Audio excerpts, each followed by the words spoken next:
talking about primates, you wrote a paper in 2018 on ethical and scientific pitfalls concerning lab research with non-human primates and possible solution. This topic is fascinating, by the way, where you argued that the theoretical beneficiaries of this utilitarian approach is the whole of humanity, which you touched upon. Hence why it would be acceptable to inflict pain on primates. But you argue that around one third of people never get to benefit from it. You then go on to suggest we implement a deontological framework instead of a utilitarian one. Can you explain this to someone who's a primate themselves like me?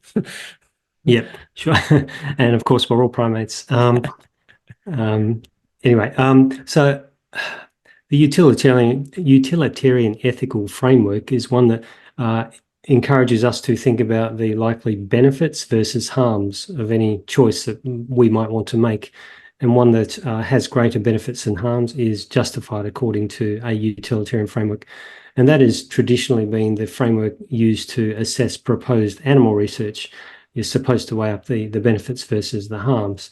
In reality, what commonly happens is that strong claims are made about the likely benefits by researchers whose careers depend on the research going ahead, on getting permission from ethics committees or funding from grant bodies. And those claims are often actually found to be untrue when you go and study how likely how useful the research actually is. The harms to animals are often also underestimated as well. The other framework you mentioned was the deontological framework, and that is the framework of rights. And we commonly apply that to human beings. And we say, for example, that even if it would benefit, a certain number of people to violate the human rights of another person, we don't consider that acceptable. It's not justified. Let's say that, some group of people might find it beneficial to just kill or torture or otherwise harm other human beings. And it's only one human that potentially would be harmed, but many humans would benefit. Under a utilitarian framework, that might be justified, but under a deontological framework, the framework of rights, we say that, well, people have human rights and it's not okay to inflict those harms, even if it would benefit some others. Now, with respect to primates, we argue in our study that there's sufficient abilities within primate species that they ought to have certain basic rights as well. They have advanced capacity to suffer and also to experience positive emotions. They have high intelligence compared to some other species. They have advanced social relationships with other primates and communicative skills as well.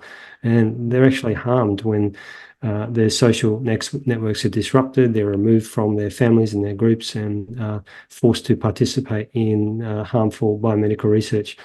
We argue that the basis for protecting individuals from being killed and subjected to seriously harmful research, it shouldn't just be limited to human beings. It should be limited to other beings with high intelligence, advanced capacity to suffer or to experience positive emotions, advanced social relationships, and so on, and that primates meet that standard. So we have argued that even if it would potentially benefit others, we should not be allowed to kill or seriously harm primates in the same way that we could not do so for human beings. Right. And would you then extend that ban to other animals, all the animals? Where do you draw the line? Are pigs okay? Pigs not okay? Rats not okay? Where do you draw the line? I mean, that's a good question. It's been pointed out by biologists that highly intelligent animals are not limited to primates. Two other obvious groups are cetaceans, dolphins and whales. The brains of large whales are enormous, and also corvids, crows, ravens, and rooks. Some of these animals have certain mental capacities that actually exceed those of human beings. things like short-term memory, ability to recognize faces of others, ability to remember where food has been cached in the case of nuts that might have been hidden by other animals. And these abilities all help them to survive in their natural environments that they've evolved to be in. And humans haven't needed some of those abilities, so we actually don't have certain characteristics of mental abilities as well as some other animal species. So, yeah, it's a great question as to where you draw the line in terms of protection. It's made more complicated by the fact that we're only starting to really understand the biological abilities of many animal species. One of the major philosophers in the field has argued that we ought to at least consider providing certain basic protections to all mammals over the age of 1 year.